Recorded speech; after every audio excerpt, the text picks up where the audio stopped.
Kravitz. If you have not followed his Triple H horse racing podcast, you're missing out. It's one of the best podcasts in the country.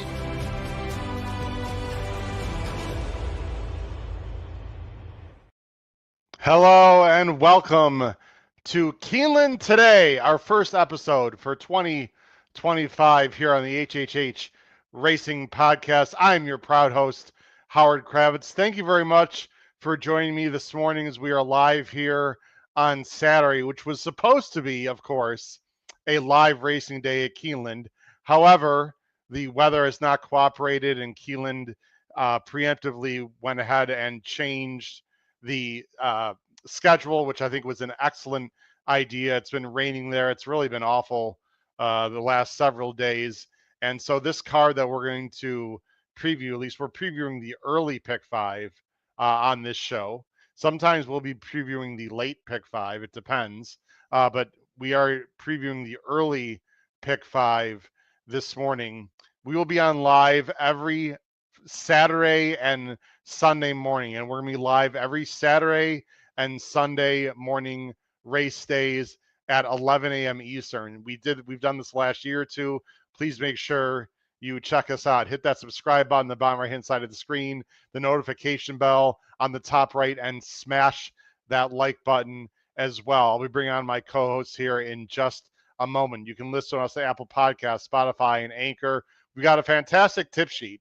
Not only do we have our regular tip sheet, but we do have Keeneland only Power Pick tip sheet.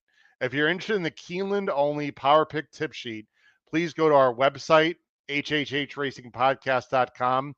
They are still available. We are not prorating our tip sheet. So if you're interested in that, please sign up right away because, of course, the cards are going to be sent out starting tomorrow. They are full card ABC grids, detailed analysis on the full cards on Fridays, Saturdays, and Sundays, or regularly scheduled Friday, Saturday, and Sundays for Keeneland. Of course, this week it's going to be Sunday, Monday, and Tuesday. All right, let's go ahead and bring on my fantastic co-host who's waiting in the background from the Commonwealth of Massachusetts and the Saratoga Special. And now I could fairly say we're going to be discussing, would it be his favorite track 1A? Perhaps. Let's bring him on right now, Paul Halloran. Paul, good morning. We are wearing our Keeneland merch. How you doing today? Well, I'm doing great, Howard. It was quite an effort to get these PPs lined up. You know, you started for Friday without post positions, and then we had odds and numbers in the program, and then when they did the cancellation, they took them away. So it took me about. You know, I write on I do mine on Notability. So I'm trying to merge, the file that I started handicap. This is all in the effort of producing a very good power picks for the Monday card, by the way. Yeah, we appreciate that. Now, or the Tuesday card. I think you were. Are you talking about the Tuesday? Oh, I have Monday opening day. You have Monday opening day. This is all just throwing me off. That's right. See, Paul, I know. Talking about. So Paul is writing the power picks for what originally was the Friday card, which everyone will get on Monday. Today we're going to talk. Right now we're talking about the early pick five on Tuesday, which was going to be originally today. So this is sort of the big card of the weekend that we're going to be talking about, the early pick five. We got a lot of racing action. I'm looking at my right, Pauls. We're live here Saturday morning. Thanks for joining us. Flood Zone just ran and did not run very well, by the way, in Dubai. I'm not sure where he finished because I was getting ready for the show. The Grand National, really, with all respect to the Kentucky Derby, if you want to really go old school, the Grand National is running right now. It's really one of the older races in the entire world. It's 3 miles. It's over the jumps. It's really, how horse racing started. They've got 100,000 plus at Antry. 36 runners. 36 runners, so they're running right now. But anyway, Paul, we're here to talk about Keeneland. Now, we're going to get right into the early pick five. Again, these shows either early pick five, late pick five, or just stakes. They're only about a half an hour long, so we will be brief. Paul, the weather, as predicted, it's been horrible. It's not been continuous rain there for 3 days, but it's been heavy thunderstorms, like tropical. They're getting a little bit of a break right now. There's one more one more system that's going to come through tonight, and then it'll be over. you and I are handicapping today and also for the Monday card, which you're doing the power picks with turf stakes on. We are guessing turf stakes on, non-turf stakes off. That is our guess for our shows in the power picks, Paul. Yes, and it's as good as we can get, because I'll tell you, Howard, I've been looking at the forecast just because this is the type of impact you've had on my life. That I think it looks like they're going to get a decent amount of rain into tomorrow. Yes. So, Monday, I don't think they're on. We hope they're on the stakes on Monday and Tuesday. I think it's a pretty good guess that there will not be non-stakes turf racing on Monday or Tuesday. I agree. And unfortunately, I'm not 100% sure they're going to be running any turf. We'll see. There's not a lot of turf stakes. I think there was 2 on Tuesday, I believe 1 or 2 on Monday now that they've rescheduled. They're going to do whatever's best for the horses, Paul. I'll tell you what, one thing we all hope, there's turf racing a weekend from now when you and I are going to be there, my friend, for the Grade 1 Gamble. And actually almost the entire HHH Racing podcast will be on site next weekend in Keeneland. All right, let's get to the early pick 5. And this is the early pick 5 for Tuesday's card that was originally going to be for today. Let's get right to it, Paul. And then let me go ahead and bring up the Equibase entries, and then we'll bring up the past performances. Here we go. This is, again, let me take this down. This is the first race on the rescheduled Tuesday card. There's our picks. Whoops, let me put this as a scrolling banner as well, so it's not in the way for everyone. The first race is 7 furlongs, main special weight. All these races are loaded. Let's just call it like it is, Paul. It's fantastic. These are restricted for 3-year-olds, 110,000, 7 furlongs. Big rolling favorite is the number 2, Camp Hale for Wilkes and Hernandez. I'm going 8-2-3. You're going 2-8-3. You're going with the favorite, Paul. Yeah, and this horse will be overbet a little bit. I think we talked about this on one of our shows within the last 2 weeks. Horses coming out of stakes races that are still maidens. They're always going to take probably a little more money than they should. And, and in fairness, one thing this horse has proved that is he can run second. 3 seconds. But having said all of that, Howard, going back and watching it, I thought his effort in the Sam Davis was pretty good. And, we'll see. Owen Almighty came out of that to win. I think John Hancock and Poster are both pretty good horses. And, we're talking about horses that are either on the Derby trail or not far off of it, right? And this is a maiden race, albeit a Keeneland maiden race. I also really prefer, in general, the 7 furlong races, the cutbacks. And I think that cutback from the Sam Davis of 1 mile and a 16th to this will be really good for him. I see the 8. He ran with chance. So I'll let you talk about the 8 because you picked him. I obviously was back and forth. Cox has unbelievable numbers doing what he's doing, but I just think I'm going to go with the recency and play the 2 off that pretty good effort in the Sam Davis. Yeah, I mean, look who the 2. The 2 is, faced some absolute monsters.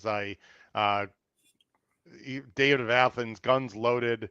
Grande, who's running, of course, in the wood. John Hancock, Owen Almighty. My Lord. Poster, you mentioned. This is even though he's been in 3 of the 4 been maidens, you'd have to think this is a step back in class. But like you said, he's got a little bit of seconditis, and he's going to be probably a heavy favorite in here. And because of those reasons, I'm going with Invictus. I remember when this horse ran this race. I'm not going to show the replay, but we all know we were there for this race. Look at this field, Paul. Just unbelievable. Chancer, T-Craft, who ran a huge race on that day. Noble Confessor, Tiz Tassic, who just won the in Louisiana, right? The Louisiana Derby. American Promise, who's also going to be that's the horse that's won the Turfway. Right? Won the Turfway race. Run Turfway. Sherman Fury, who was 27-1 in that race, was a next out winner. My Lord, that was a loaded race, and it just seems to me, Paul, that the Invictus is a horse that probably just wasn't quite ready. I am concerned. Obviously, he's been off since Saratoga last year. That's not necessarily a good sign. He's only a 3-year-old, though. This is a full to Serengeti Empress, by the way, a full to Serengeti Empress, who's a really good filly, of course.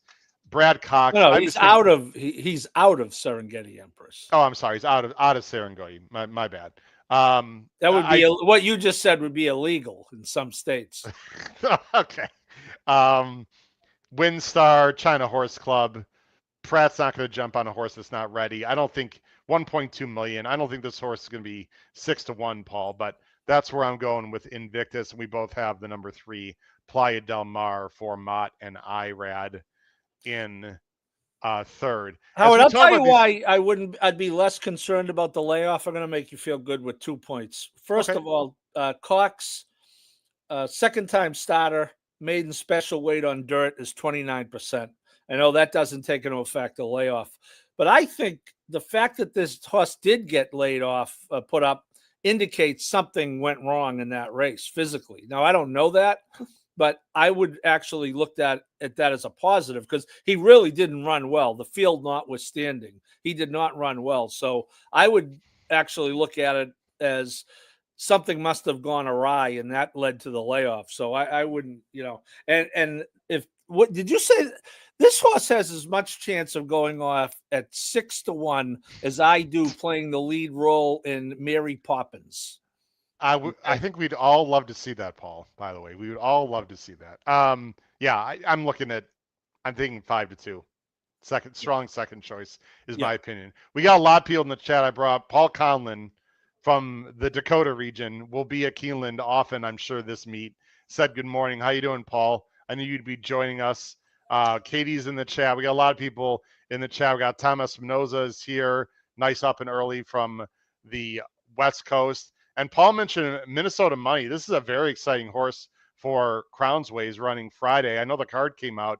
I'm going to start my handicapping tonight or tomorrow on that next Friday card. So that's exciting for myself and a bunch of other people, including Kyle Roscoe with Crownsway. All right, let's get into race 2 again. This is a much briefer version of what we normally do, ladies and gentlemen, just to give some people a snapshot of what's going to be happening. The late pick 5, of course, we covered in detail on our Thursday picks and ponies, and what an unbelievable all stakes late pick 5 that's going to be. Hopefully they're going to be on the turf Tuesday with the stake races. You would think they would. Monday, though, they might need another 24 hours, Paul. We shall see. Let me go ahead and take off this banner, and then I will get to the race 2 banner, which is going to come up right now. There's the race 2 banner, and here comes the race 2 entries on the screen. Another main special weight scheduled for turf. We are handicapping this for dirt. If it's on turf, folks, you can figure it out. But, Paul will make some little side comments as we go along if it is on turf. The picks on the bottom of the screen are our dirt predictions. It's 1.1 miles. It will be 1.1 miles on the dirt if it happens to be that way. 110,000, big field of 12. The morning lines are sort of inconsequential here, Paul, because if it's switched to dirt, there's going to be a lot of changes. But just for the record, it is number 9, Fateful Lightning, Cox and Saez. I'm going 9-7-2, even if it's on dirt. And Paul, if it's on dirt, is going 12-9-2. Paul, we are very happy the Keeneland is starting. In fact, we are excited. Yeah, excited. Oddly enough, Howard, I think this horse has more of a dirt pedigree, but I'm guessing, this is a real guess, that Mott would keep him in. But if it stays on turf, this horse is ran a good. This horse ran a good race on turf last time. Out of a late, and I'm sure our people are astute racing fans. They remember Elate was great. Yes. Let's leave it at that. I wouldn't be opposed to playing this horse on turf. As I say, it's a little speculation if it goes to dirt. Turf to dirt and maidens Mott is 16%, which is, just fine. Speightstown out of a Medaglia d'Oro mare. Elate was a dirt horse and a very good one, as we just said. So, I didn't intentionally pick a horse who could go on either surface, but I did land on this horse, and I wouldn't hesitate to keep this horse in the mix if it stays on turf, which we think it won't. Yeah, not an easy post, but you would have to think that if it is switched to dirt, we're talking about I'm just going to take a guess, 7 or 8 horse field instead of 12. So I'm sure some of these will stay on the dirt because these guys will look at the weather. They know that the chance it could switch. And I feel the same thing about who I'm going with, the number 9 here, Fateful Lightning, who ran very well, although it was 16-1. But Cox really had a good Gulfstream yet, and his first time starters ran better than thought at Gulfstream. This is St. Elias. Again, tap it. The dam side, it's a Go Zapper mare. Gambling goes to. Was more of a sin horse, but did run twice on dirt, at least in those PPs we could see. I'm sure ran more. Let's see how many times. Yeah, actually, those are the only 2 times ran on dirt. But the pedigree, I mean, tap it, Go Zapper. You would think this horse is going to stay on the dirt. And I just like the experience here, Paul. I think that matters a lot. And, it's already gone a mile and 1/8. That also helps. It would be a soft choice, but if the 9's in the race, that's where I'd go. I think we should mention 2 other quick horses here, and then we'll move on. I've got the 7 Van Ginkel for Chad and Flavian in second. 8-1 would probably be less than that. Didn't do much running at all, but obviously this horse wants to go 2 turns. Didn't, like I said, was 4-1. I'm expecting a much better effort with the experience. And then you've got the 2 who I don't think is impossible either, if in, and I'm sure this horse would be in, Meritorious for Riley Mott and Jamar Torres, who I don't know if he rode at Keeneland last year. I'd have to look that up. I don't think Jamie Torres ran. Jaime Torres, I believe. Or Jaime Torres, excuse me. I don't recall him running last year at Keeneland. So what a great opportunity for him. Again, finished 3rd by 16, but has breeding to go long. And again, inside post, blah, blah, blah. You can talk about this one quickly. Yeah, well, I think he, again, lost the 2 disruptor in Shangri-La Road, who was yes. running, I believe, on Friday. I know that name came across my PPs over the last 48 hours. So I think both those horses, Howard, your 7 and my 2, if the pace gets really hot, I think they'll both be running late. I had a note on the 7 from the replay, very belated rally. I mean, he really waited to get going. And, once he got going, he was moving a little bit, but he was really late. That doesn't always work out. No. Going even further. But I think, again, you just don't know what's going to happen with the pace. Even the horse you picked, Faithful Lightning, on turf last time came from way out of it. And I don't know that anyone, especially at Keeneland and mile and 1/8 dirt, if it is dirt, you don't want to be that far back.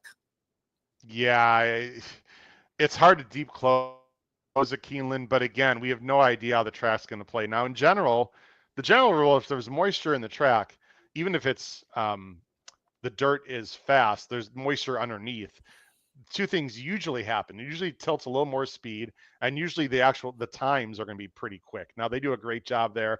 We're not saying they're going to speed up the dirt course, but just naturally, I think at Keeneland, Paul, you want to be forward. You don't have to be on the lead. You don't want to be beyond mid pack unless you're a horse named Sierra Leone. Oh, enough. Move on. All right. Oh boy. All right. Let's go on. Next race. Here we go, Paul. Race 3.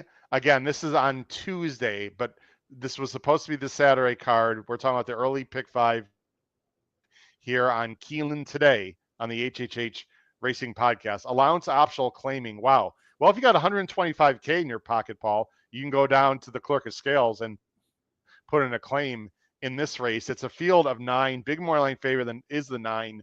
Gunmetal, Cox, and Flavian. Let's go ahead and put our picks on the screen. We're both going with the 9. I'm going 9-2-7. You're going 9-7-3. However, Paul, Gunmetal is cross-entered, I believe, in the Lafayette to be run Monday now. Do I have that correct? Yeah, that was another one. I was just going to say that name came across my PP. I've been in multiple sets of PPs. And, so I don't know where they're going to go. Now, I think Gunmetal has the rail in the Lafayette. I'm remembering off the – yeah. I've handicapped only about like 80 races in the last 3 days. That's not ideal, the rail in a tough race. I have no intel unless you do on where this horse is going to go. No, but if she ends up here, I think she's pretty formidable. I'm checking. It's a he. Have a beverage, Paul. Have a beverage. That you're on a consecutive Gunmetal is right now. Gunmetal is on the rail in the Lafayette. Yeah. He's not on the rail. He's in a much better spot here on the outside. And by the way, Howard, will be a big favorite only here. 3-1 morning line in the Lafayette. Interesting. So I guess they're probably going to go there, but talk about the source either way. Yeah, I got to switch back to these PPs now. See, No problem. Okay. Well, yeah, no, I'm I'll- in. I got okay. them. I thought the Swale is a good race. I went back and watched it a few times. I Gate to Wire is also somewhere else this weekend, and Macho Music, as you can see, came back to win. Now someone say, well, 20-point drop off the buyer for the opener. Well, putting no research into it, I mean, that 96 looks like it might be a tad. If it's not high, then I don't know. I mean, I just, that looks more like an anomaly to me. Not that this horse can't run fast, but well, that was 109 and change at Fairgrounds. That's true. Quick. Yeah, that's a good Actually, let's look at the time form. I'm sorry. Yeah. I'll let you. I'm going to get the time form up. That's a good idea. Because the time form, by the way, this is projected to be a very fast pace, by the way. 3. You don't almost never see 3 horses like specifically lined up exactly. They've got 3 horses lined up. You know what's crazy about this is I don't know if you noticed this, Paul, or if you looked at it. This is something I don't think I've seen in all the coming up on, a year probably. We've been doing the time form specifically. Not only is the 7, who we'll talk about here, up on the lead, also is the fastest late pace number. See the LP? So not only is this horse fast early, he's fast late. I mean, what is this, flight line or something? I don't know. But anyway, you almost never see that designation. I thought that was worth mentioning. We'll talk about the 7 here in a second, who is Tip Top Thomas.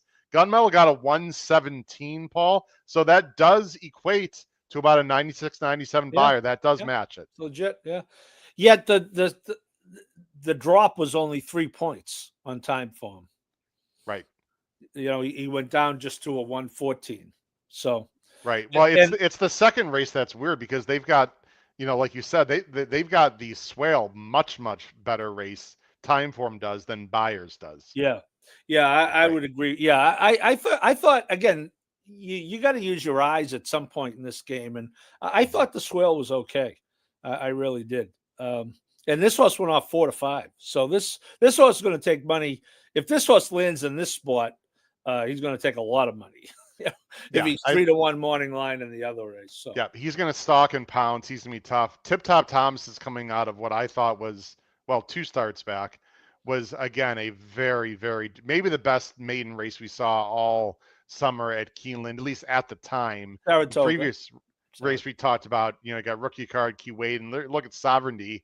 It's so cool to see these horses, Paul, in the PPs from the summer, and now you see them in the Derby. It's really pretty cool. Tip Top Thomas, if ready, and you have no reason to believe that he's not, is very fast and very talented, and I think could give Gunmetal a run for his money. And then we got the horses on the inside like Retribution, who ran very well at Fairgrounds and won, and Brodeur is coming back. The 2 and the 3 I think would both need, I don't know about a pace meltdown, but would have to step up their game. Yeah, I agree. Yeah, I picked one of them in the mix. I picked the 3 third. I think both of those are 2 that second or third, more likely third. I do think these top 2 are going to be tough. Named after, I would assume, Martin Brodeur, you would think. Speaking of hockey, there's a big event last night. Ovechkin tied Gretzky. Yes. There's something out on X-Ball. It's crazy. They've played literally the same amount of games, and Correct. They have the same number of goals. It's one of the craziest stats. Go on X, I actually retweeted it. It's pretty cool. All right, let's go on to race 4. Like I said, this is going to be just a quick recap. Thanks for joining us here on Keeneland today on the HHH Racing Podcast. We're going to be live 11 a.m. every Saturday and Sunday of the Keeneland meet, and we're going to be covering quickly one of the sequences horizontally because Keeneland is awesome, and why not? And we always have huge viewership as we do this morning. Let me go ahead now to race 4. Race 4 scheduled for the turf. We are going to assume that it is off the turf, which is a shame because these some really nice horses in here. It was scheduled for a mile 16th on the turf, 140K, field of 12. But look, Paul, there are 3 also eligibles. And Hurry, the 13 is definitely dirt meant. I don't know if Yamato and Degree of Risk would be on a race if it's on the dirt. We'll have to see. Again, the morning lines are really inconsequential, but just for the record, Northern Invader, the 12 for West Point Thoroughbreds, who's also cross-entered, Paul, in the Maker's Mark Mile next Friday. A lot of interchanging things going on here. I don't know if Northern Invader, what the plan is. I could reach out to my good friend Jason Blue and find out. But anyway, there's the field. Let's go ahead to the PPs and our picks. Again, this is assuming it's on dirt. I'm going 5, 13, 4. Look at this. Paul's going 5, 13, 4. Well, not much to talk about here, Paul. I'll tell you what we don't need. We don't need a timeout. We can just move right out. Well, actually, we do need timeout. The number 5 timeout. I've chased this horse a lot. I have to say, unfortunately, unsuccessful. But now he's won 2 in a row. He was a little bit lazy last year as a 3-year-old, and he was a good 3-year-old, Paul. But he was a little bit quirky. He didn't have a great turn of foot. He was a little bit plotty. Maybe he's starting to mature as a curly out of a Warfront dam. While the breeding is there, you got to believe he liked the distance. He's already proven on dirt. I think he's clearly the horse to beat if it's on dirt. Yeah, he might not be too bad on turf either, by the way, with that breeding, with the Warfronts on the dam side pedigree. And I think you bring up a good point, Howard. Some horses, like humans, some of us are still not developed, myself, but some horses just develop not quite as quickly. And just look at Gunrunner, for example. And when you see a horse like this who was, he wasn't on the Derby trail, but then they threw him in the PA Derby, didn't run a step, but then he gets a few months off and comes back with 2 wins in a row. And granted, optional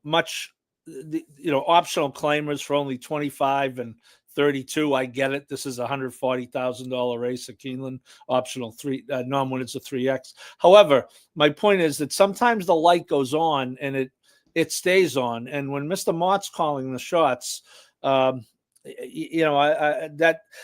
honestly, Howard, I started with, I thought this was one of those races where if it comes off as we expect, it will really get hit hard by the scratches. So I just go looking for the dirt horses. And this to me looks like the best dirt horse.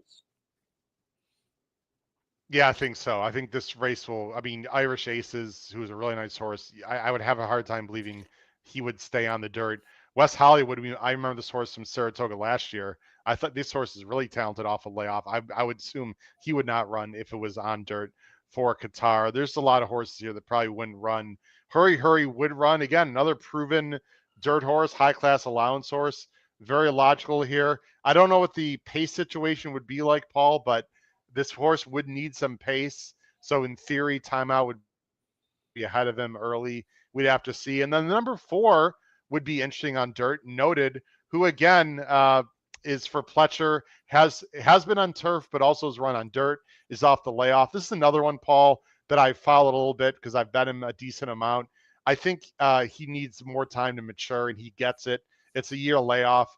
But again, Rapoli, Pletcher, Irad, Paul, these connections, and when I say these, I don't mean necessarily Rapoli, all these connections, they're pointing towards Keeneland. This is like Saratoga. They want to win at Keeneland, big purses. So noted as you have is also interesting as well. I also want to mention Tall Boy. I know I don't have him in the mix. He's been working very fast. He's off a layoff for O'Neill and Machado. He's got dirt form. There's a lot of ways to go, Paul. It's hard to really analyze these races without knowing exactly who's going to be in it. Yeah, I want to make a point. Alex Morel, who's a new name to me in the comments, brings up a good point. He says morning lines are not inconsequential. And I think what you're trying to say, Howard, is, don't expect the off lines to be close to the morning lines if the surface has changed. Yes. But Alex's point is well taken in that, there's a lot of people playing these races who don't pay as close attention as to those of you who are good enough to get up on a Saturday morning and interrupt your Dubai card to watch the premier podcast in horse racing. So sometimes people will say, "Oh, well, I got to bet this horse. This horse is 2-1 in the morning line." Well, that 2-1 is intending the race to be run on turf. So I think I don't want to speak for you, Howard, but I do pretty well as a spokesperson. You do. That what your point is, don't expect the final odds to be in relation. Alex's point is also a good one, that they do mean something on the betting side, because some people will pay attention to them when they probably shouldn't pay as close attention if the surface has changed. Yes, you're exactly right. Alex, thanks for joining the show. New person in the chat. And Paul took the words right out of my mouth. That's what I meant, Alex, that if there's surface change, the odds are going to be completely different, obviously. The other thing, Paul, it's worth mentioning, especially for for horizontal players, a horse like Tallboy, who's 21 morning line, if that horse wins, even if he goes off at 5-1 because of the surface switch, it's going to play a lot more because, again, like you said, people see 20-1 in the morning line. And even with the surface switch, people make bets before the races, right? And they dismiss this horse because they see 20-1. So horizontally, Paul pays better than normal as well with the parlay. So just want to bring that up. Let's go to the last race, race 5. Here we go. This is the last race of the early pick 5 on Tuesday. It was supposed to be today. Another main special weight, mile 16th. This is scheduled for the dirt, 110,000. So this time the morning lines, how do I rephrase, Alex? Mean more or are more accurate, let's say, than for they will be on the day of the races. Number 4, Pitkin is 5-2. Ian Wilkes, Brian Hernandez. Let's see where we're going to close out the early pick 5, which, Paul, there's an extremely good chance I'll be playing it. I'm going 4-7-3. Paul, you're going 7-4-2. We are somewhat similar. You are the last man standing, sir, just like the horse. I know. Well, I got to tell you, my goal is going to be this is going to be my goal. I'm going to be on site Tuesday with the scheduled change. I was mentioned on our Thursday show. I will be supposed to fly out of Boston Wednesday morning, but I am now flying out Tuesday morning. And my goal, the stakes races start the race after this, of course, but I am going to hope to be in the paddock to say hello to my friend Sophie Doyle, who has a mount in this race, whom I will be playing and rooting for, regardless of whom I play, because she is one of the best people in the sport. Anyway, nice. I like this 7, Howard. That was the horse. This was a Pletcher exacta last time, Howard. This last man standing lost to Valentinian, who was a $1.5 million purchase. And, ran respectably. Valentinian clearly better. But, I think that coming off of this race, you get IRAD, which means you're probably not going to get that 9-2. You got it here. You see Valentinian is sitting a perfect trip. Well, actually, very wide. Yeah, he has to go wide. Very wide here. Yep. And then lost a lot of ground, but sustained the run and just lost too much ground. And here's the $1 million horse you're talking about. Yeah, Valentinian was in between. Yep, that's a Stone Street horse, and but this horse is still running. Howard, this last man standing is Vinny Viola St. Elias horse. As I say, you get IRAD, so that's going to help you on the track and hurt you on the odds board. But I think this horse is pretty good. I mean, I get the 4, 2 very consistent buyers, both mid-80s, ran well both times. Not positive. He beat Disruptor, so the first race you're positive. And Jimmy's Dailies did he run last weekend or is he? No, he's in the Florida Derby. Yes. Yeah. So that would be last weekend. Yes. And so I think that horse will be the favorite off those 2 buyers in 2 seconds. Yeah. So if I can get a little bit of a price on last man standing, this would be the horse I bet of the 5 in the sequence, as you'll see when we get to the best bets. I like last man standing just by the numbers. Pitkin is a lot faster, but of course that can change. These 3-year-olds change. Again, it's a mile of 16th with a short run to the first turn, Paul, and a first line finish. And that's why I chose the 4 over the 7, because I think the 4 is going to be more forward. And these long-winded, I shouldn't say long-winded. Last man standing looks like more of a project right now, Paul. And I think he'd actually want to go a mile and 8 as opposed to a mile of 16th. So that was my guess here. I want to say something will end the show here because this is important.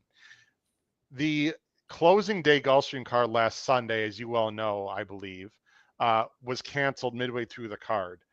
Shangri-La Road, the number 2, and Chillax, the number 5, were both scheduled to go in that race, and now they're going here.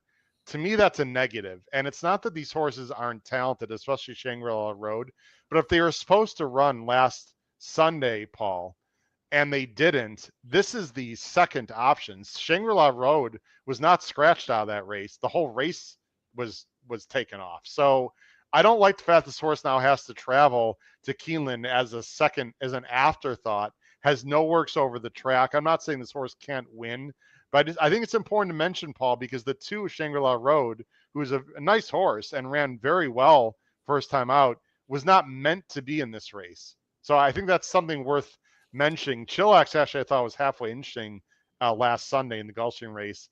Anyway, so we are mainly going 4 and 7, but the 2 is going to take a lot of money. Do you have an opinion on that, Paul? Do you agree with me, or am I overreading that?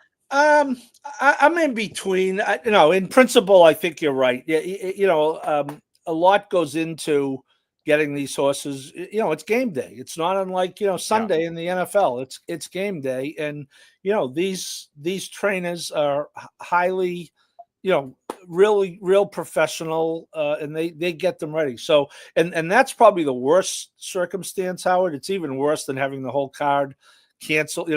Because this horse was probably already, I don't know where he was on the card, but probably already to the receiving barn. And, Lasix has been administered, which is another factor. And it was like, I think they canceled like race 4, and he was like race 7. It wasn't the very end of the card. Right. That was also the mandatory pick 6 was unfortunately not run. But now the other side of that, Howard, is in Brad we trust, right? And for sure. And Mott we trust. Well, he was on the horse limo too. I mean, he wasn't taking some kind of like beat up van. He wasn't like in the back of a beat up pickup truck like Mine That Bird was. I mean, these horses are taken care of. He didn't so go. You're right. The transportation's not a problem, but I still don't think it's a positive.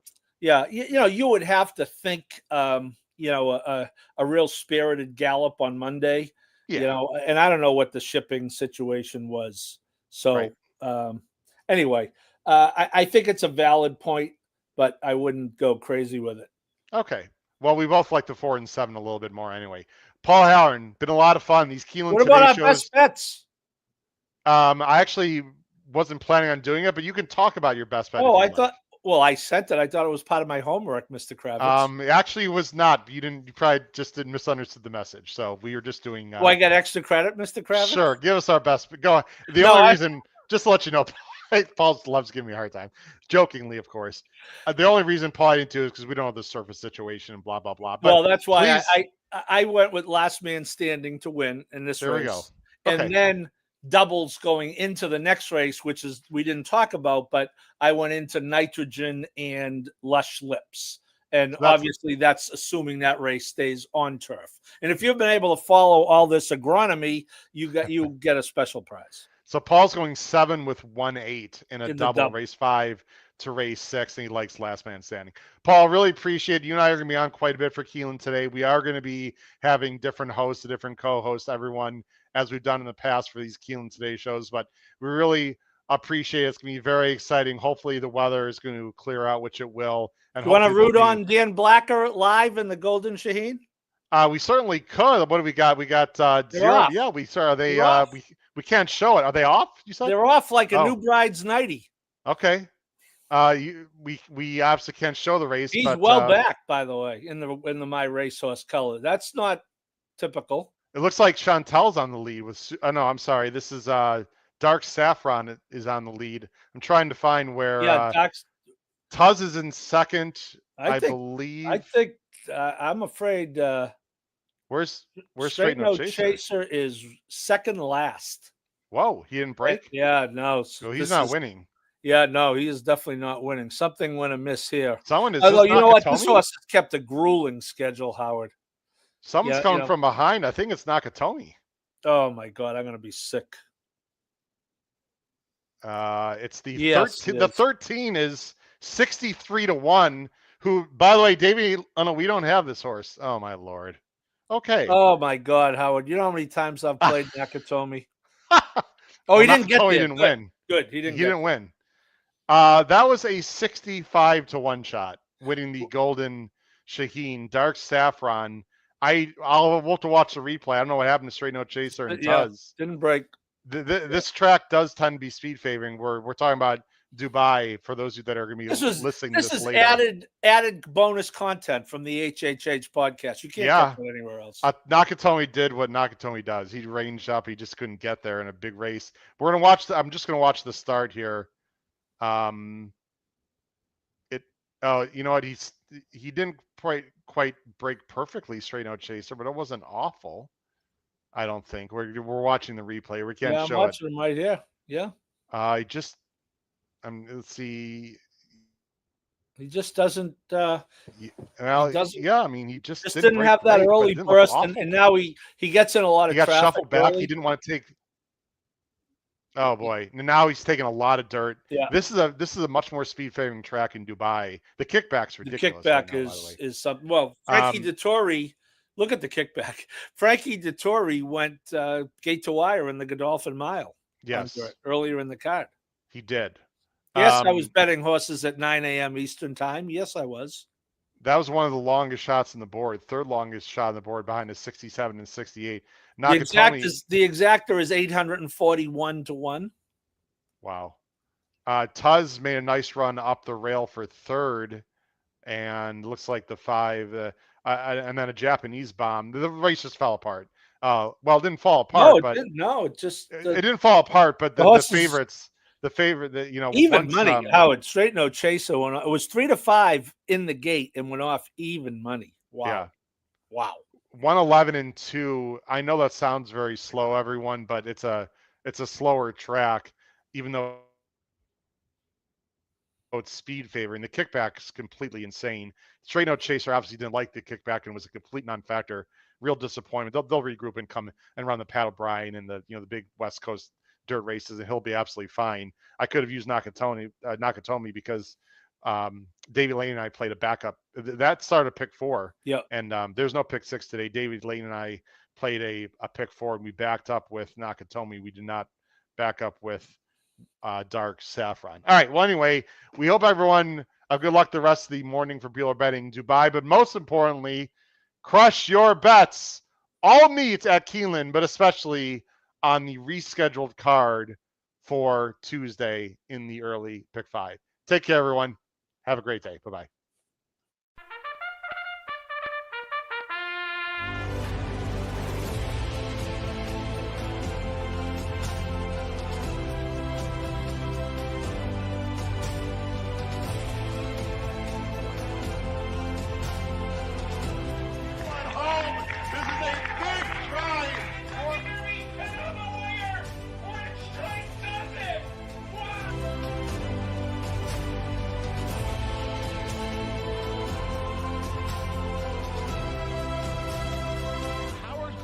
If you have not followed his Triple H horse racing podcast, you're missing out. It's one of the best podcasts in the country.